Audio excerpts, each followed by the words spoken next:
Salut à tous, bienvenue sur Aquaculture One. Aujourd'hui, je vais vous parler du projet Prima sur l'aquaculture durable.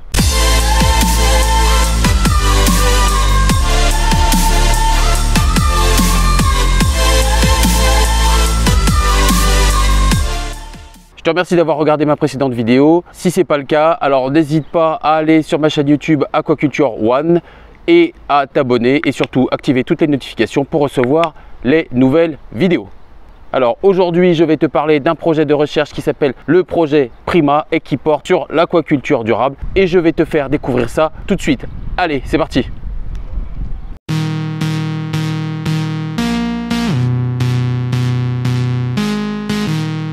Bonjour Joël. Bonjour. Donc tu es chercheur à l'INRA, est-ce que tu pourrais nous présenter l'organisme dans lequel tu travailles?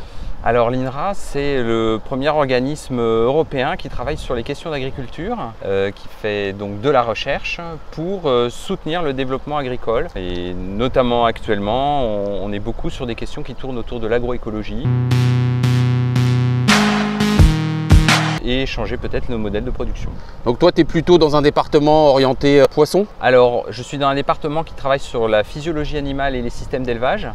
Et donc moi, je suis plutôt rattaché à la dimension système d'élevage, où je travaille plus sur l'évaluation environnementale, c'est-à-dire comment on fait un bilan et comment on conçoit des nouveaux systèmes à partir de bilans environnementaux. Est-ce que tu pourrais nous donner ta définition ou définir ce qu'est pour toi l'aquaculture durable?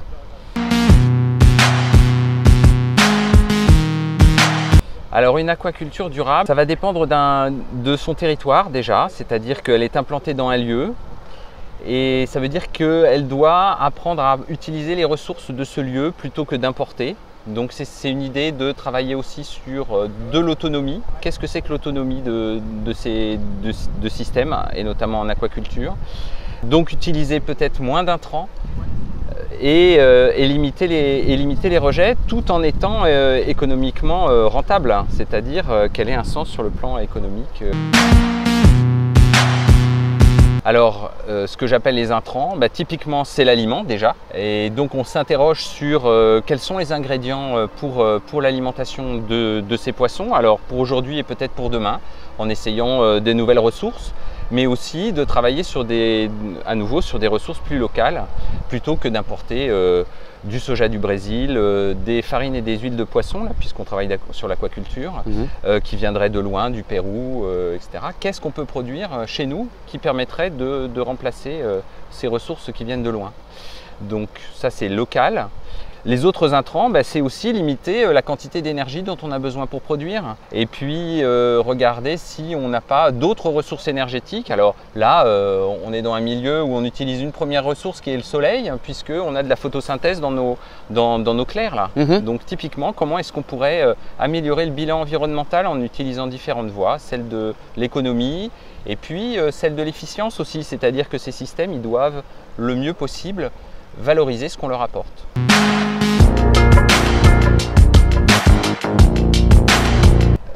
Et donc l'idée, c'est de proposer des systèmes d'aquaculture intégrés avec des productions végétales et qui sont le plus possible autosuffisants.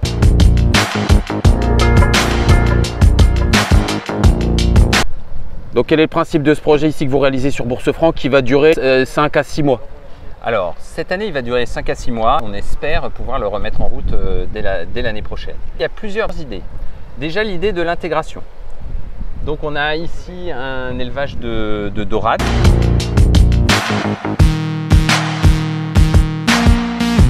D'accord. Dorade royale? Dorade royale, dont l'eau, vous voyez, elle a une certaine couleur, en fait, va se charger de nutriments du fait de l'élevage de ces poissons, qui vont produire du plancton et des matières organiques, qui vont passer dans une deuxième claire, ici. Et cette deuxième claire, elle va comporter des huîtres et des crevettes japonicus.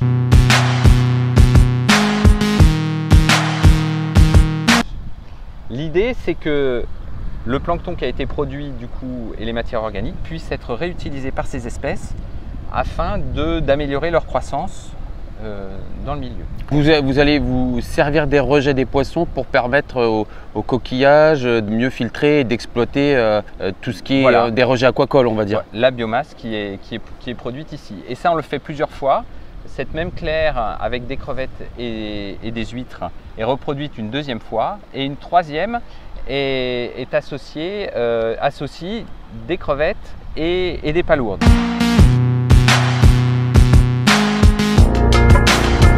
Donc là, on est sur le dernier bassin de l'expérimentation et je vois qu'il y a donc un petit peu de verre. Quel est le but de ce dernier bassin? Alors du coup, c'est un bassin d'algues qui va récupérer les derniers nutriments avant de renvoyer l'eau dans l'environnement.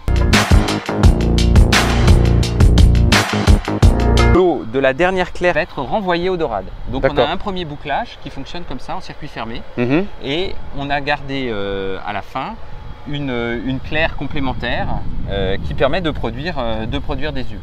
Un produit dorade, un produit huître, un produit crevette, un produit palourde et un produit ulve. Voilà, et c'est ce qu'on essaye d'abord de concevoir et puis de contrôler, c'est-à-dire de vérifier que au niveau de la qualité de l'eau, on se trouve dans une situation qui est favorable pour chacune de ces espèces. Est-ce que au travers de ce projet d'aquaculture durable, il y a un rôle un petit peu de changer aussi peut-être la vision des gens sur l'aquaculture, quelque chose de plus respectueux de l'environnement et on va dire peut-être écologique? Alors oui, absolument. Comment dire, tous les principes qui sont derrière ces systèmes, ils sont basés sur le fonctionnement d'un écosystème où chaque organisme il a son rôle de producteur de matières organiques qui peuvent être récupérées par les uns ou les autres. Et donc c'est l'idée du fonctionnement d'un écosystème qu'on essaye de reconstituer de façon artificielle et qu'on cherche à optimiser. Donc effectivement, par rapport à une approche qui était très directe où on va nourrir un animal et finalement on se pose peu la question, alors là je parle des poissons, où on nourrit un poisson et on se pose assez peu la question du devenir des déchets, ou alors simplement on vérifie qu'on est dans des normes, etc. Là l'idée c'est qu'on essaye de coproduire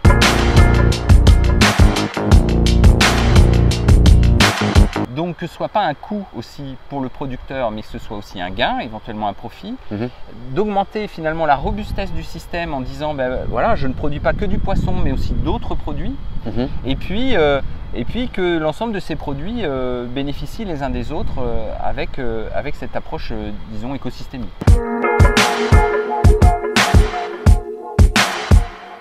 C'est parti pour la pêche, reste bien jusqu'à la fin.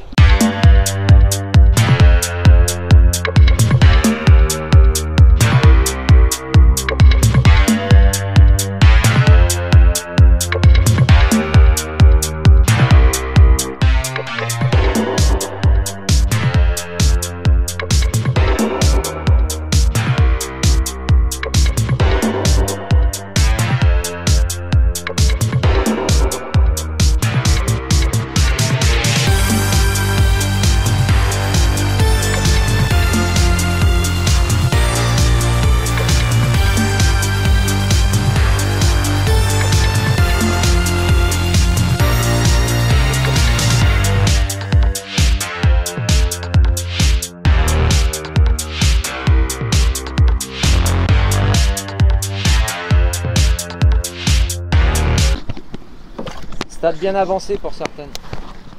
Bon, là on a 6 en oxygène. Bah c'est bien. C'est pas mal. Ouais, c'est bien. C'est mieux que dans leur bassin là.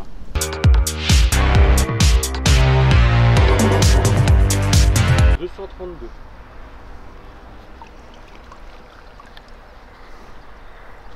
223. 207.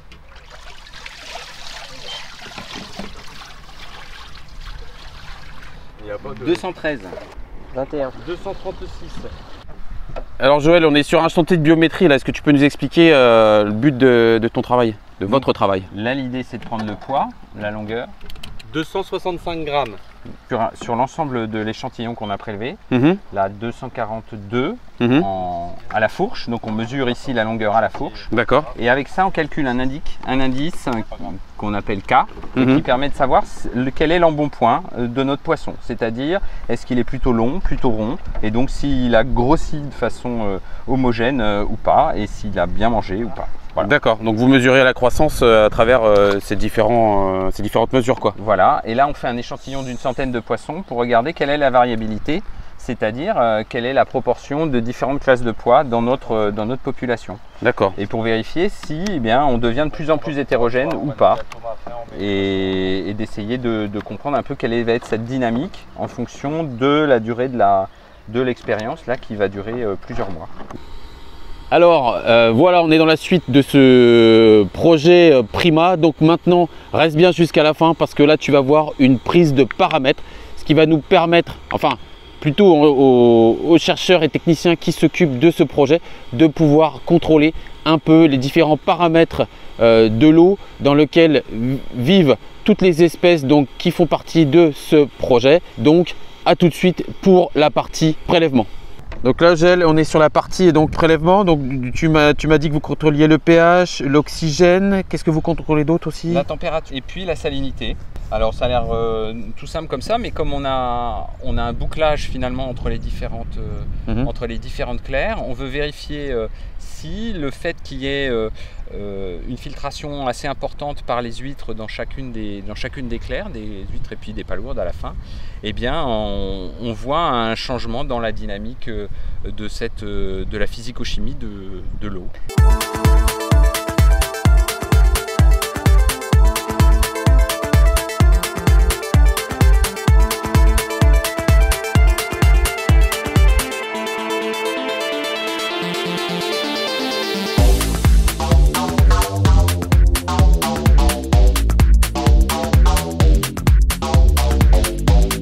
Donc comme tu peux le voir dans ces petites manipulations, ces petites prises de mesure, ces différents prélèvements, tu as la salinité et l'oxygène. Donc va bien consulter la petite fiche que je te fais passer en haut pour pouvoir en apprendre un petit peu plus sur la salinité notamment, qui est ma dernière vidéo. N'hésite pas. Et mets un petit pouce bleu s'il te plaît. Donc un dernier petit mot pour finir. D'après toi, ces systèmes qu'on qualifie de multitrophiques, est-ce que pour toi c'est l'aquaculture de demain? Alors, il va falloir quand même vérifier un certain nombre de choses. C'est pour ça qu'on continue à expérimenter, qu'il y a des travaux à différentes échelles. Là ce qui est intéressant, c'est qu'on est quand même à une échelle semi-professionnelle, enfin, avec des tailles qui correspondent à un schéma économique.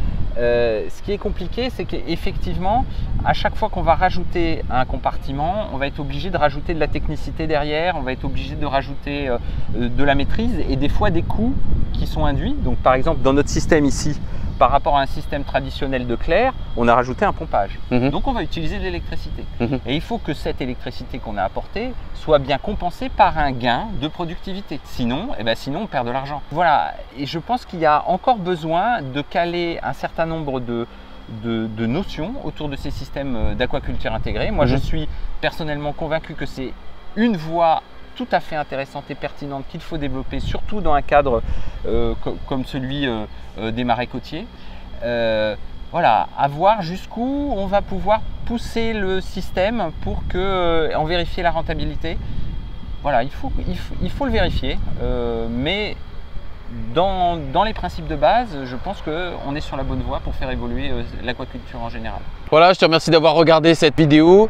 Alors, si tu l'as apprécié, alors surtout, n'hésite pas à mettre un petit pouce bleu et à aller sur la chaîne YouTube Aquaculture One pour regarder toutes les précédentes vidéos. Quant à moi, je te dis à bientôt pour une prochaine vidéo. Ciao!